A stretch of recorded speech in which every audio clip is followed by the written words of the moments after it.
Ito ang Honda Wave RXS 110 Special Edition at pasensya na sa aking boses dahil meron akong konting lagnat. Pero bakit nga ba special to mga idol? Di ko din alam. Pero sa video nga nito mga idol ay susubukan kong alamin what is special about this motorcycle sa regular variation. Pero kung pag-uusapan naman ay practical choice ay isa nga ito sa aking ire-recommenda dahil sa looks, performance and features ay sulit na sulit para sa akin pang daily use. Gaano nga ba kasulit ang motor na ito para sa mga ordinaryong Pilipino rider? At magkano ba ang presyo nito? Pasok nga ba sa budget? Alamin natin yan mga idol. Para magsagawa ng review, walkthrough at price update nito ay nandito tayo sa isa sa mga branch ng K-Serbico na matatagpuan naman sa Masinloc, Zambales. At dito nga sa K-Serbico ay samot-saring top of the line motorcycle brand ang mabibili mo dito. Depende yan sa pangangailangan mo na abot kaya ang presyo na may kasamang kalidad syempre. Para naman sa mga walang lisensya at ayaw magparehistro ng service nila ay meron din silang e-bike at e-trike na available para sa inyo. But wait, there's more! Para kay daddy at mommy ay meron din silang available na home appliances at audio-video appliances. At para kay bunso, ate at kuya ay meron din gadgets like cellphones and laptop. At ang kagandahan pa dito mga idol para sa appliances and gadgets ay available ang installment via Home Credit Corporation na sobrang daling kausap at madaling makakuha ng installment plan sa napakababang interest rate. Kaya't ano pang hinihintay nyo? Sugod na sa pinakamalapit na K-Serbico sa inyong lugar. Kaya't laging tatandaan, basta one-stop shop needs ng pamilya, K-Serbico mo na yan. Dahil sa K-Serbico, caring mo na yan. Yeah boy! Welcome to Haji Motovlogs, and this is Honda Wave RXS 110 Special Edition. Let's go!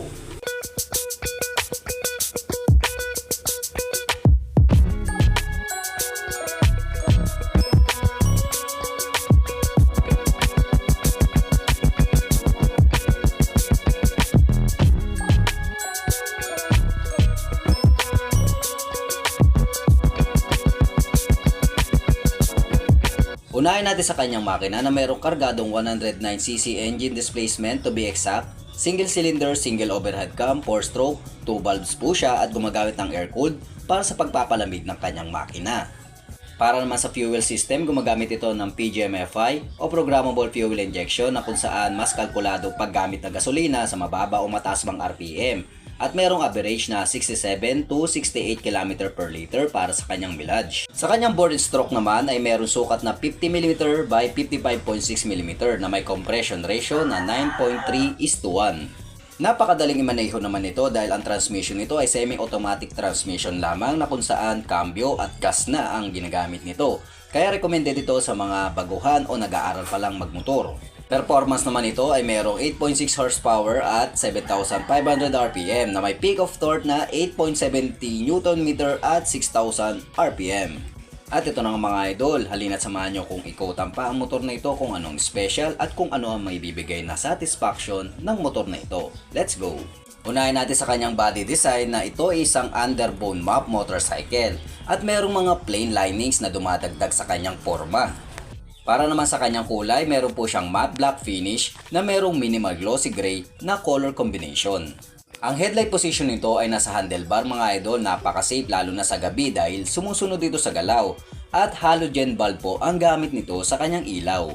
At pagdating naman sa kanyang ibaba ng headlights, nandito ang Honda logo na traditional na merong minimal decals na RXX. Pagdating sa kanyang front head ay makikita natin na merong eagle eye design para sa akin for running light and signal lights na gumagamit naman ng ordinary bulb.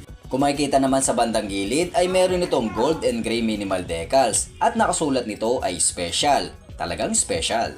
Suspension sa harap ay gumagamit ng telescopic fork, disc brake with 1-pot caliper naman para sa braking system, rim po ang ginamit nito na may 70 by 90/17 at tube type pa lamang ito. Dumako naman tayo sa bandang likuran at unahin natin ang taillight at signal lights nito na nasa iisang posisyon at napaka-aggressive ng design nito na gumagamit ng ordinary bulb at ordinary peanut bulb. Sa kanya suspension, dual shock absorber po at gray po ang ginamit na kulay dito. Drum brake naman para sa braking system, rim po ang ginamit niya na may sukat na gulong na 80 by 90/17 at tube type din po siya. Sa side fairings ng likuran ay merong sporty aggressive design ng decals with color combination na gold and gray na merong nakalagay na RXX at PGM FI.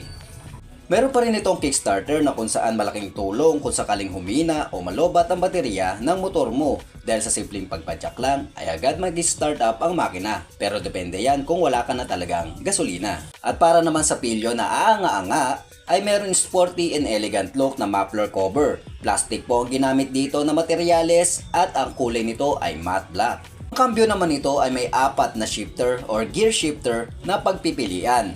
At ang kagandahan nito, naka-round pattern po siya para sa easy shifting po. Pagdating naman sa kanyang hatak, gumagamit ito ng chain and sprocket na merong full chain cover na meron namang glossy black ang color nito at ito ay yari sa metal material.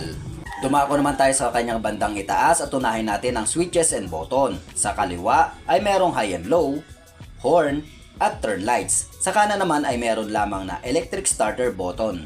Para naman sa control, sa kanan ay mayroon throttle control with brake lever sa unahan. Sa kaliwa ay mayroong hand grip na may foot brake pedal para sa likuran. Ang dashboard naman nito o console panel ay gumagamit ng sporty design na manual speedometer and odometer na mayroong light indicators. At ang kagandahan dito, meron po siyang gear indicators na kung saan manonotify ang iyong gear o yung ginagamit mong gear para sa cambio.